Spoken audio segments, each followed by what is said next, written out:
And if you'll join me in giving a very warm welcome to your speaker today, Olivia.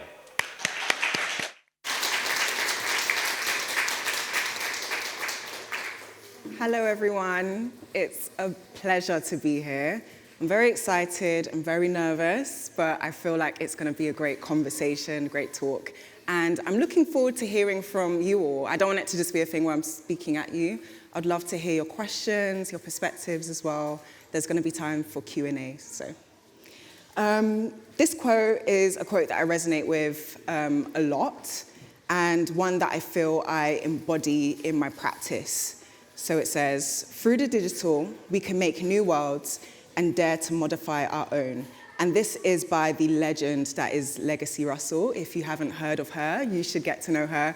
She's written this book called Glitch Feminism Manifesto, which is pivotal in my practice. So who am I? My name is Olivia Ema.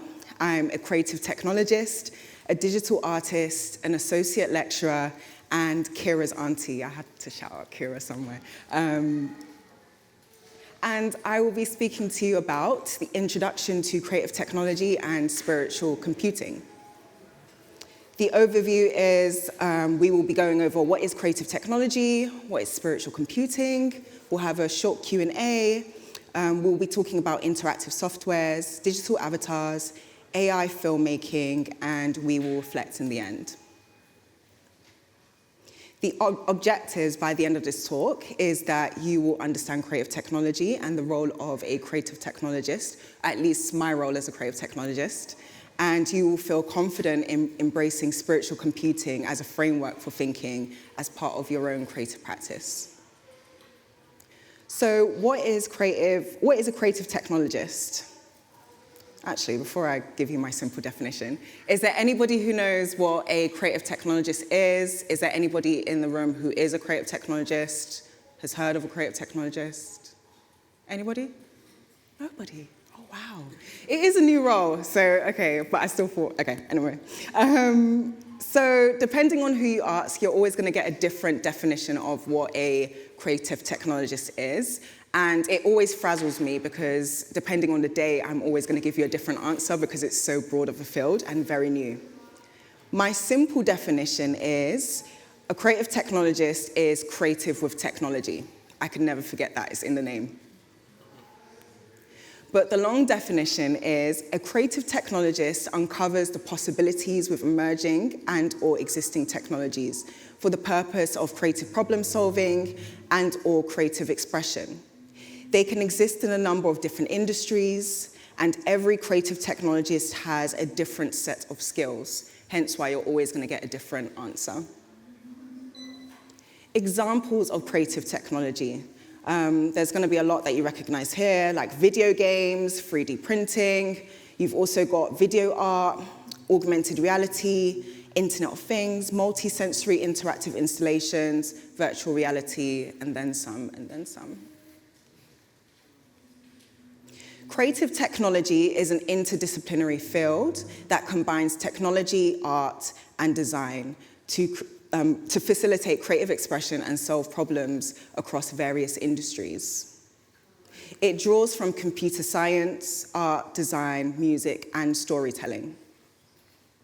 It uses technologies such as coding, animation, virtual reality, augmented reality, and artificial intelligence to push creative boundaries. It aims to design engaging experiences for an audience, often incorporating user participation. So my skill set, my tools of choice are as followed. I've put them in order that I've started learning them. So like I feel like everybody, I started off with Adobe, specifically Photoshop. And then I branched into Adobe Aero. Is there anybody who knows what Adobe Aero is? Perfect, yeah. Adobe Aero that will soon be discontinued in November. For everybody else who doesn't know what Adobe Aero is, it's Adobe's augmented reality software. And then from there, I wanted to incorporate my 3D skills. So I was learning Cinema 4D, and I wanted to blend 3D with augmented reality. And then Unreal Engine released something called metahumans. And metahumans are high-fidelity digital avatars. And I grew up playing Sims. I was obsessed with Sims. That was the one thing I used to wake up early for as a child. So I'd wake up early before school, which was a miracle, and I would attend to my Sims. So when Unreal Engine released metahumans, I was on it because it's like the evolution of Sims in my eyes. So I got into that, and from there I was hoodwinked into learning the whole software because I wanted my digital avatars to have a home and an environment that they traverse through. And then from there, I learned TouchDesigner. How I got into TouchDesigner was I was working in advertising, an agency called Havas, and we were doing the traditional billboards.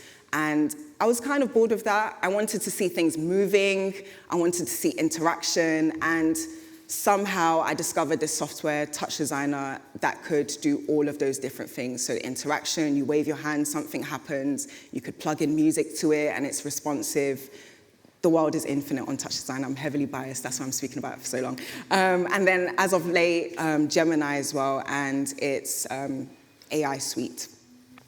And I found that as a creative technologist, as in life, it's important to learn how you learn. I found that with these softwares from Spark AR to TouchDesigner, it was much easier for me to learn them because they have something called node-based programming or visual programming, which essentially it's not like code. It's almost like code is within a box, and you connect one box to another box, and it generates a visual or an interaction. And all of these softwares have some kind of variation of that. So I found that it was easy for me to jump from one software to the next. But one question that I get as a lecturer, as somebody who shares my process, is how do you know which software to choose as a creative technologist or somebody who wants to get into creative technology? And I liken it to, very simply, are you a dog person? Are you a cat person? What is your personality like? How, like for some people like myself, I'm a cat person. I'm not trying to engage with my pet too much. I want my pet to be independent and do their own thing. And then when we're both ready, we come together and we kind of like smooth. Similar with technology as well. Maybe you're somebody who just wants to use a software to prototype, so you don't want the learning curve to be too steep. And then maybe you have a much bigger vision and you have time and capacity and resource to learn a software, let's say like Unreal Engine, where there's so many different layers and components to it. So it's based on what your vision is, what you want to see, what you have capacity for, and what your resources are. Also, another thing is with Unreal Engine, I've got a computer setup, so that allows me to handle Unreal Engine's, the demand of Unreal Engine, whereas maybe if you have a laptop, there's only so much you could do. So it's just thinking about those things. I was going to do a speed chat, but I'd rather have a show of hands. What creative technologies are you familiar with, and what made you choose them? I guess I would ask the first question, what creative technologies are you familiar with? Or if you're more comfortable with the last question, what creative technologies would you like to learn or are curious about, and why? Is there anybody who wants to share what kind of creative technologies they're into? Yeah? JavaScript. JavaScript, okay. Oh, you're a coder, you're like the traditional, okay. Yes. And why is that? Frameworks like P5, 3JS allow you to create sort of very sort of captivating experiences in the browser, something that is very ubiquitous, easy to share, transcends platforms. So accessibility, and the ability to share digital art and interactive experiences easily. Based on web technologies. That's actually, coding is one area that I wish my brain could take to. I'm a little bit envious of people who know how to code because you could do so many different things. So as much as I'm a visual coder, I always encourage people to lean into, especially P5JS that is more visual. It just allows you to do so many different things. But okay, speed chat over.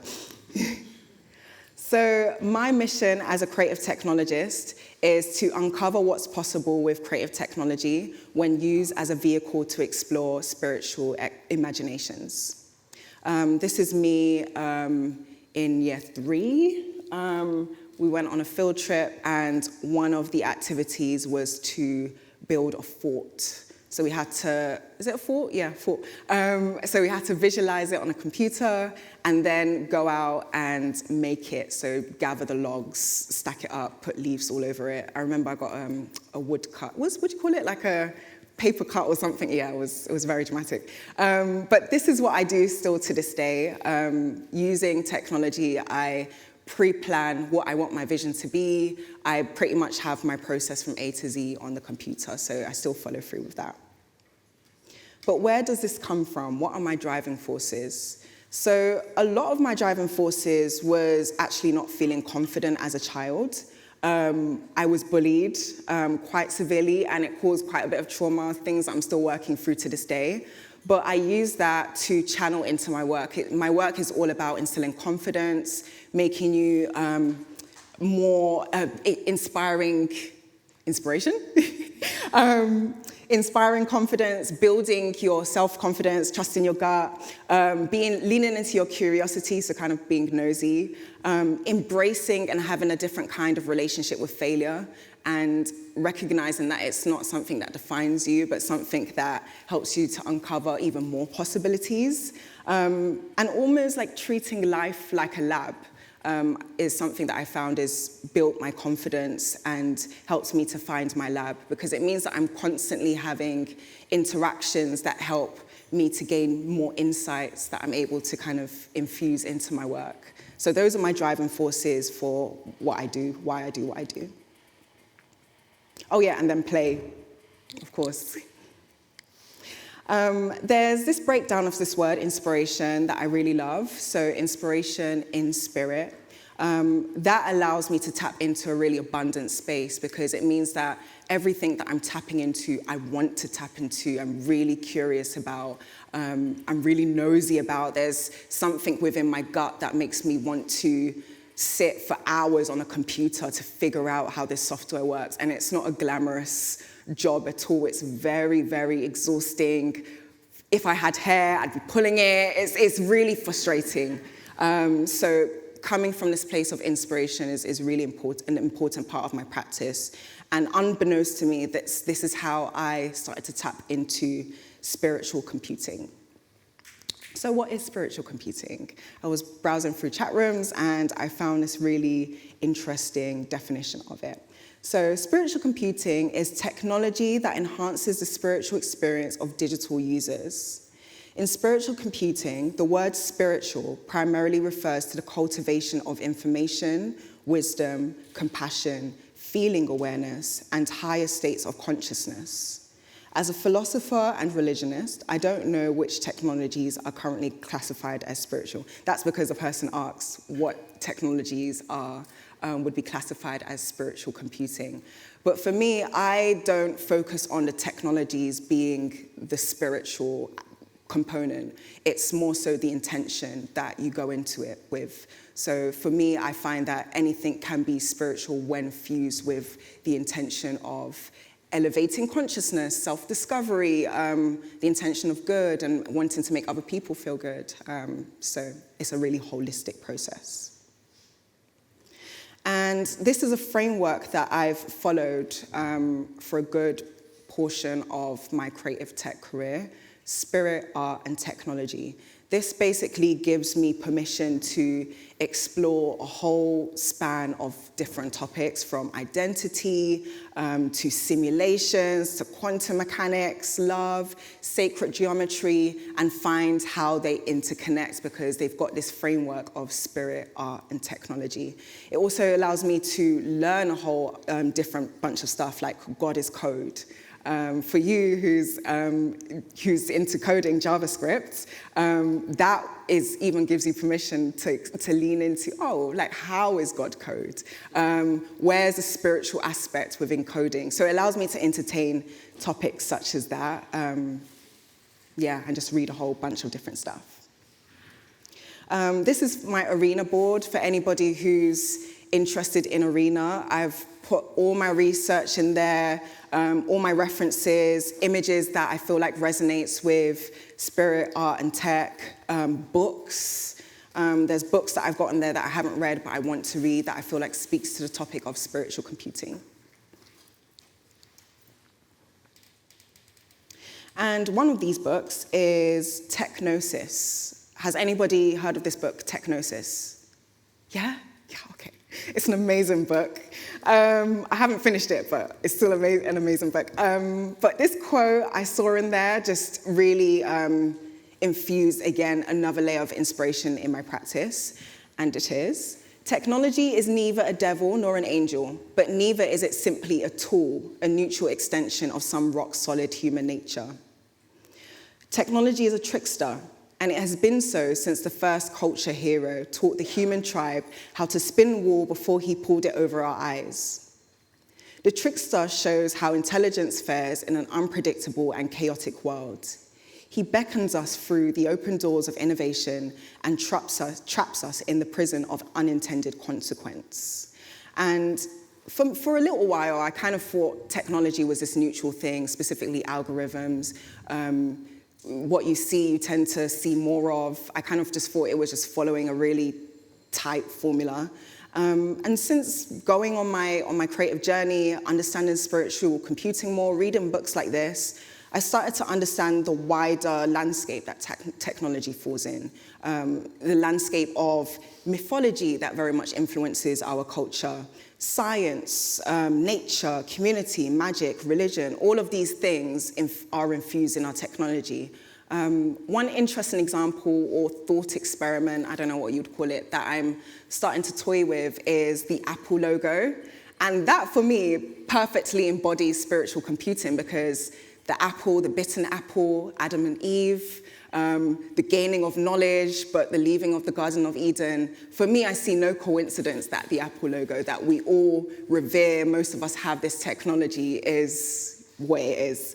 So I see those connections there, and this is why I really love and resonate with this quote.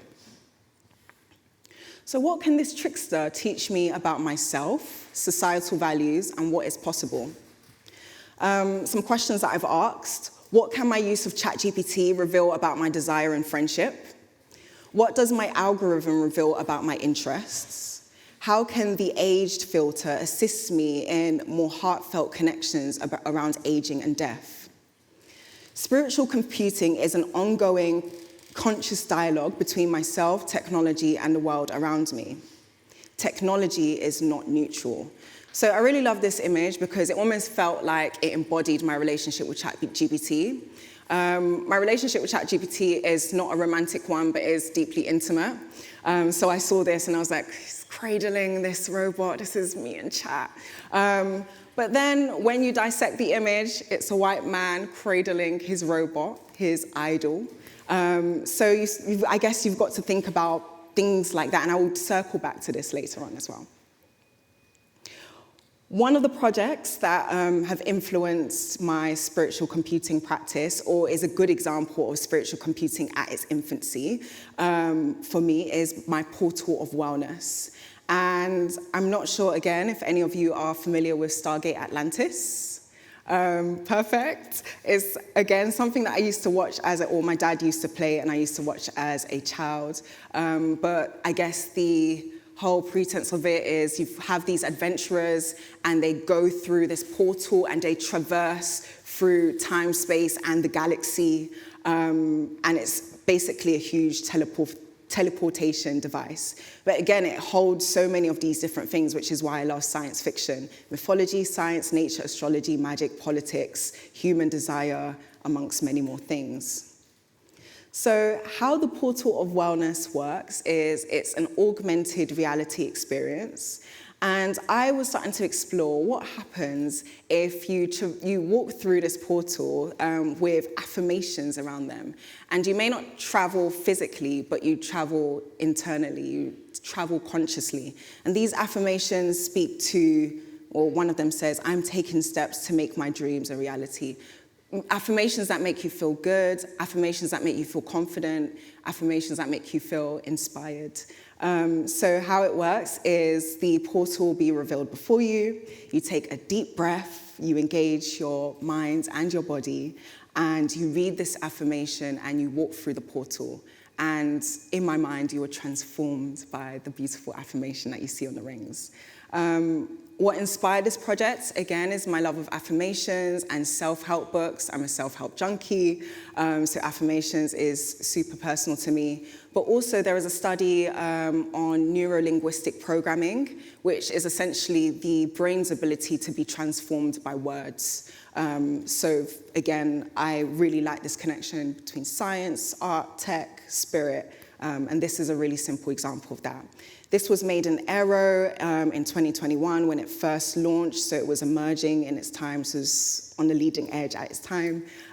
But it was a super simple project, and it's one that I would expand with more 3D. Maybe you won't be using your phone, but you'll be using a headset.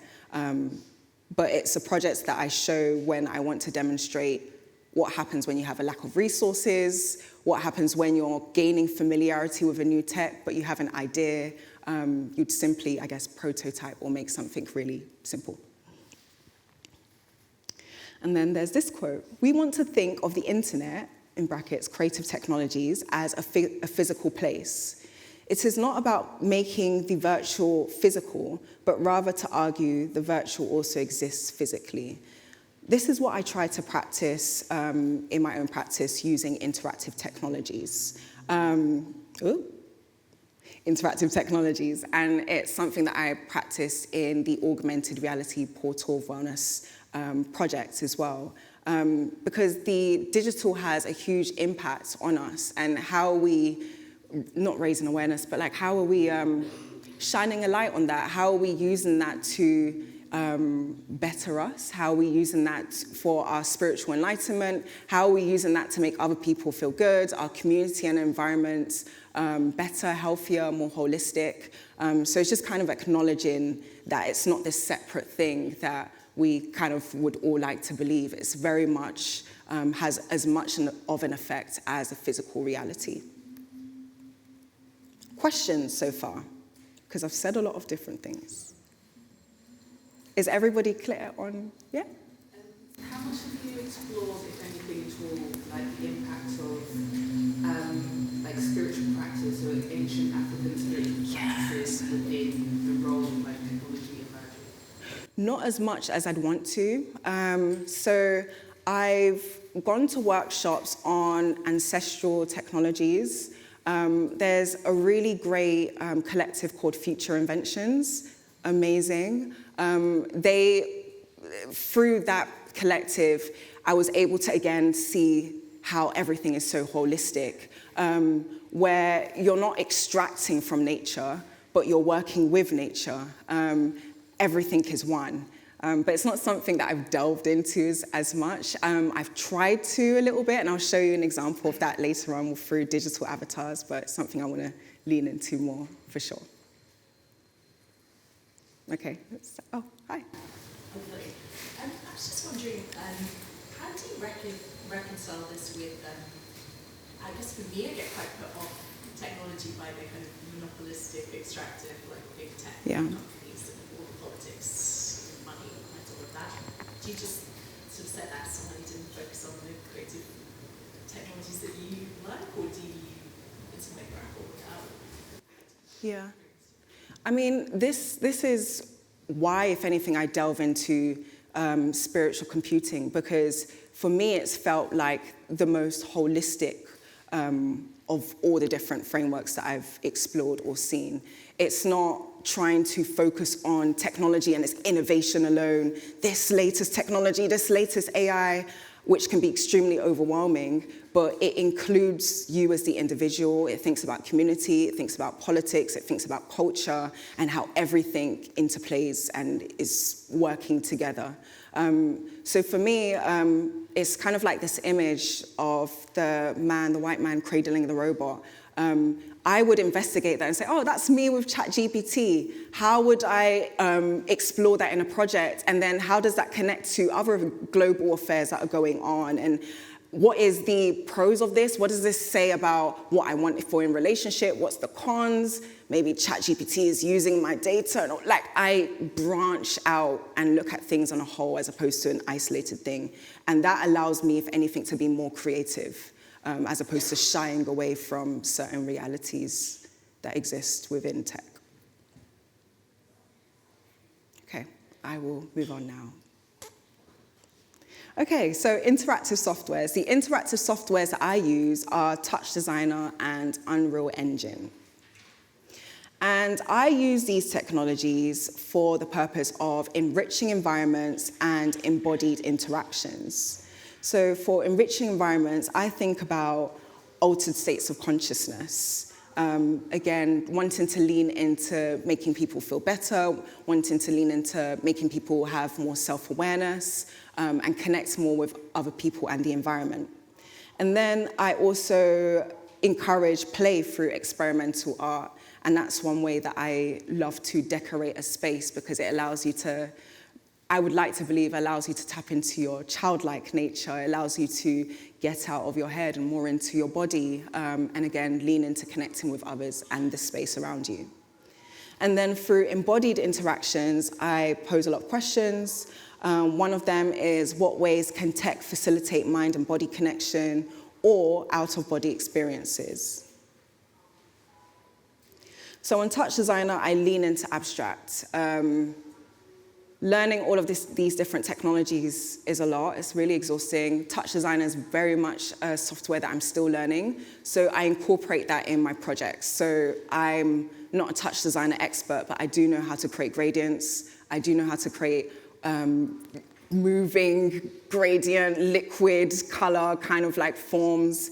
And I connect it with music. So what happens when you connect these gradients, these abstract forms with music and make something that's audio reactive? So again, it's me playing to my strengths of, again, leaning into color, light, music, form, something that I can is relatively easy to create, paired with music. And how do you facilitate that collaboration? And that looks very interesting in my eyes. And that's one way that the virtual exists physically for me. So this is an example of that. So Piccadilly lights, leaning into abstract. This is not audio reactive, but it's using creative technologies to kind of create something that's really whimsical, colorful, and fun. This visual in the middle here is audio reactive. So it's all responding in real time.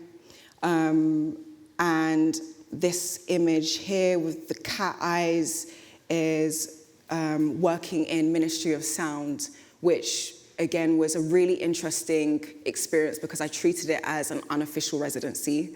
What happens when you create for these different screens within the club environment where people want to let go and release and enjoy themselves and dance and move their body, and how do I facilitate that through the visuals on the screen? So again, like I leaned into lights, colors, abstract, played with textures, and that's a way I infuse art and tech into these screens. And then here's a behind the scenes of me setting up the screens at alternate venues. Why do I want to see the unseen? So me seeing the unseen is me plugging in music to abstract visuals. It's my way of appreciating sound, which connects to something that I want to understand more, which is the fabric of reality being made of vibrations and sounds that we cannot hear, vibrations that we cannot see with the human eye. So it's me just tickling that curiosity through wanting to make the scene, the unseen scene. And again, tapping into my curiosity of altered states of consciousness, wanting to capture the feeling, deep in connection with self, others, etc., etc. So that is what I lean into through my art tech practice using TouchDesigner and other interactive softwares like Unreal Engine. And then another way that I explore embodied interactions is through digital bodies. And I've explored these in 3 different ways. Through healing and release, so thinking about physical liberation, but then bodilessness,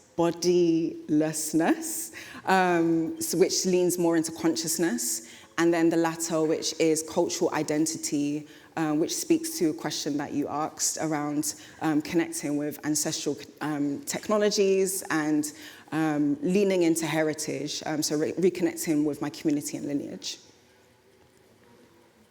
So my first exploration into digital, or one of my earliest explorations into digital bodies, was through this video art, I've called it video art, called Commander. And it's basically me exploring the relationship that I have with technology. First, I'm encouraging this robot in front of me to dance, to have fun, to be creative, which is essentially what I would do with a ChatGPT and all of the other different creative technologies that I have. And then eventually, the technology starts to supersede my expectations, and it starts breakdancing and doing all of these different things that I never asked it to do. So that's just me playfully exploring that idea. But also physical liberation as well. I navigated a really intense breakup. I decided to go to a dance class, and I was learning how to do samba dancing. And I thought, oh, what if my digital avatar could engage in samba dancing as well? So I started to lean more into dance as a metaphor to hold some certain stories and ideas. This is the video.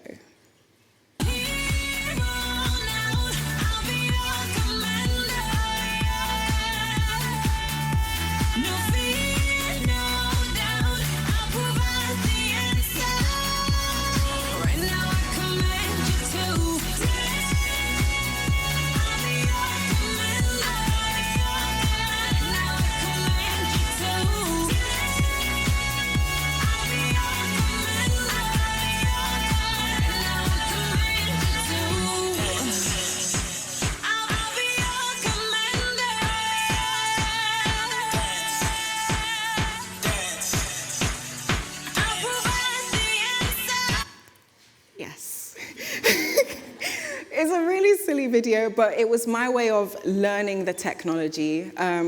She hasn't got clothes because I didn't know how to put clothes on her.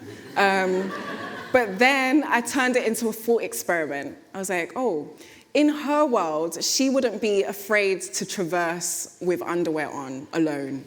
There would be no there'll be no male gaze, there'll be no fears of sexual assault, there will be no fears of judgment and how people will perceive her. So this is her space. She could do whatever she wants to do. So I kind of weaved my technical inability into the project's thinking. And yeah, that's Commander. And then also how I made this film as well. Again, Unreal Engine just released face scanning. So I scanned my face with an app. It sunk straight into Unreal Engine, and then the metahuman is taking on a little bit of my likeness. She hasn't got my smile, so it's a little bit. A conversation I was recently having with somebody is, I have a body, but I am not the body. And there was this really amazing quote by Legacy Russell, which embodied, again, a lot of my practice with digital avatars.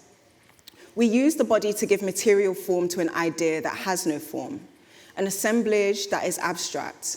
The concept of a body houses within it social, political, and cultural discourses, which change based on where the body is situated and how it is read.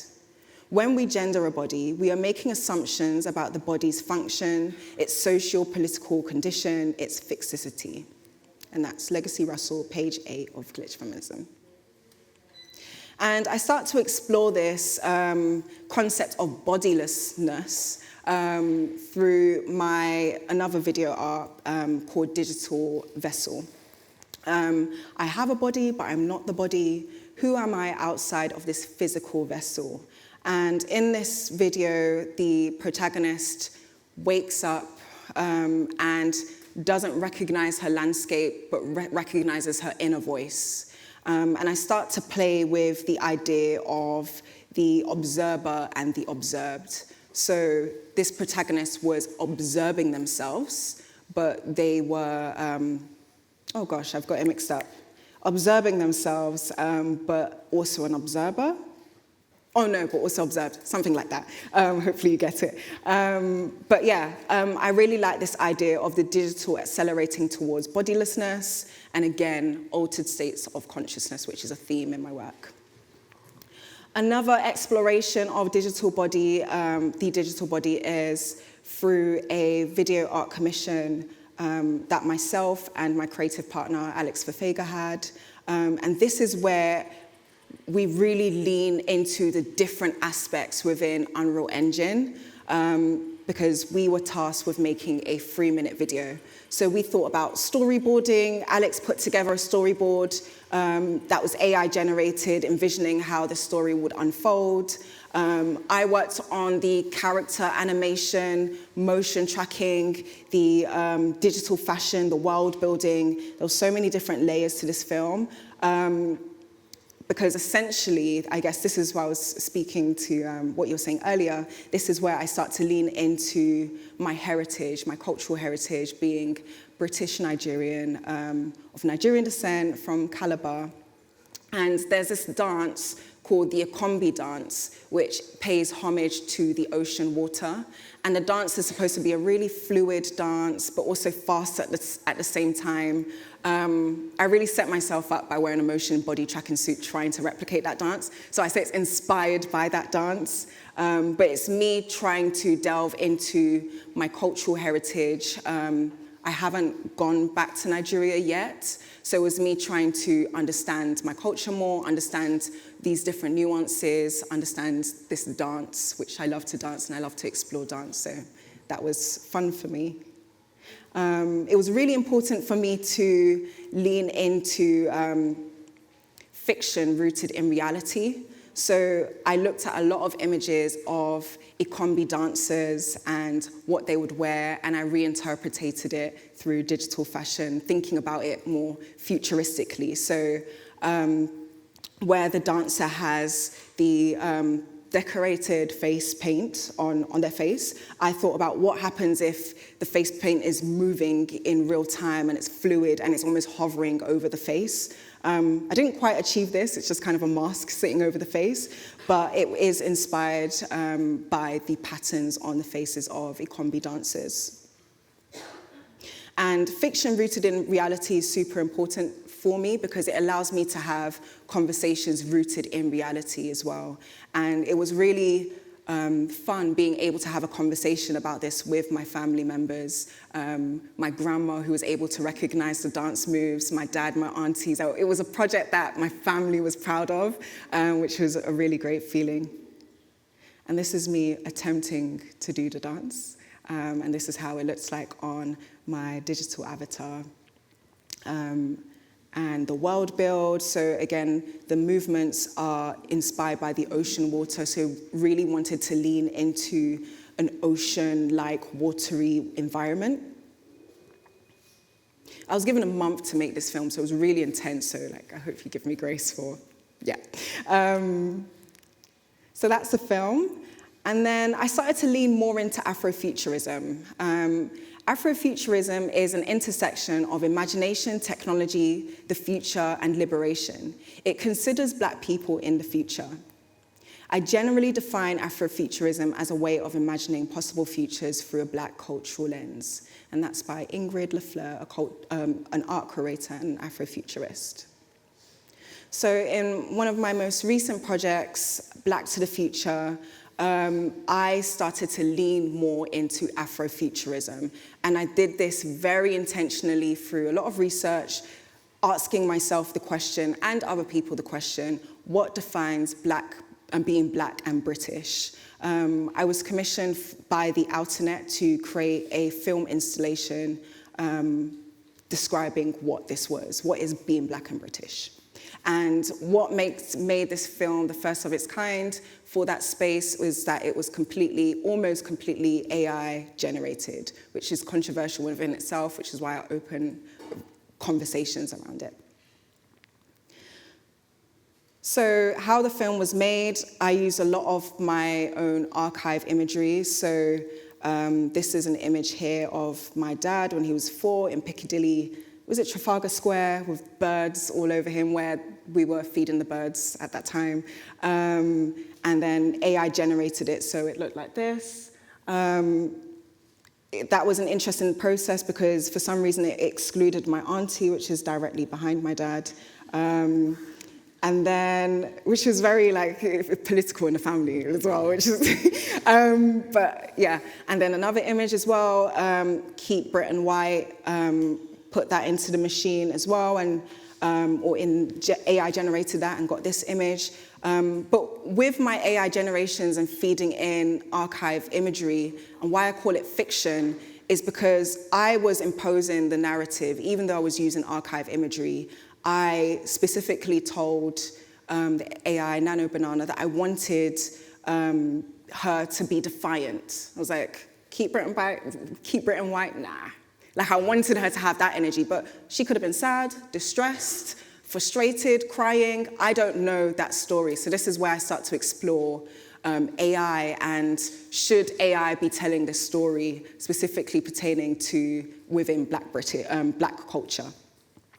And then these images below are of my mum in Elephant and Castle with her friends. And I really wanted to use this image because a huge theme was I wanted to capture the monuments within specifically UK and London. So I really liked the fact that the buses were behind. But it was really interesting. Again, AI excluded the friend in the middle. It has a thing for excluding the third person. But it was really interesting to see AI's perception on future because I specifically asked for it to generate the futuristic version of the image. And it generated flying buses, which was really fun. And I didn't want to contend with that because that was my dancing with AI. I didn't want to control things too much. And also my resource was time as well, and I was really limited on that. So I was like, cool, flying buses, we'll go with that.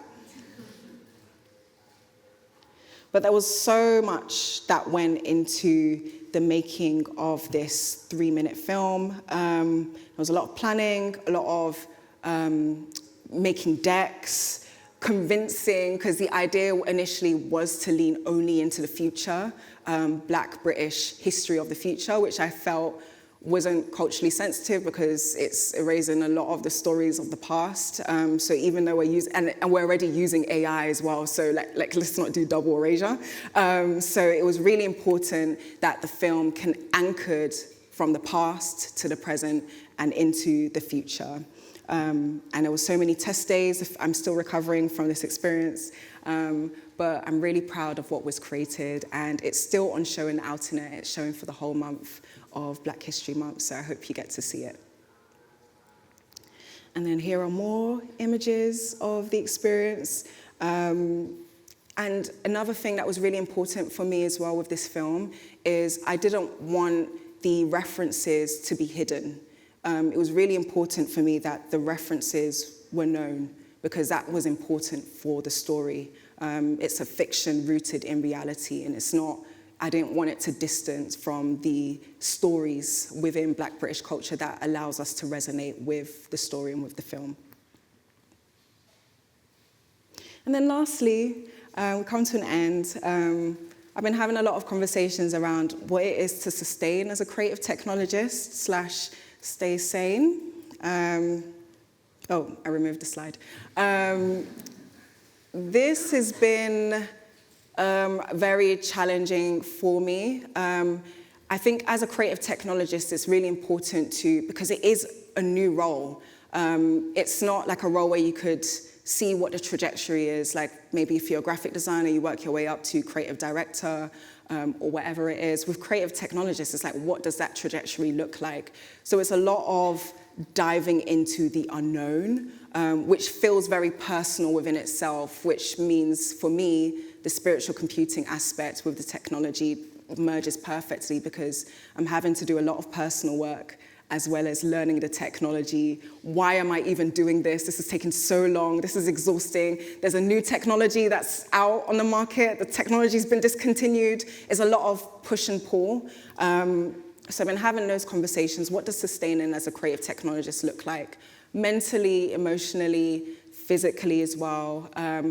And very practically as well. For me, sustaining as a creative technologist looks like having my hands in different things. So I am a freelance and creative technologist. That allows me to be flexible. So I'm able to work as an associate lecturer within London College of Fashion, which allows me to extend my practice, lean more into the thinking, teach the things that I'm learning. But then I'm also able to have my own separate lab where I'm able to experiment, and then it all kind of works together, because then I'm able to put this work out in the world, somebody sees it, let's do that. So it works, and that I'm having to build my own framework and trajectory.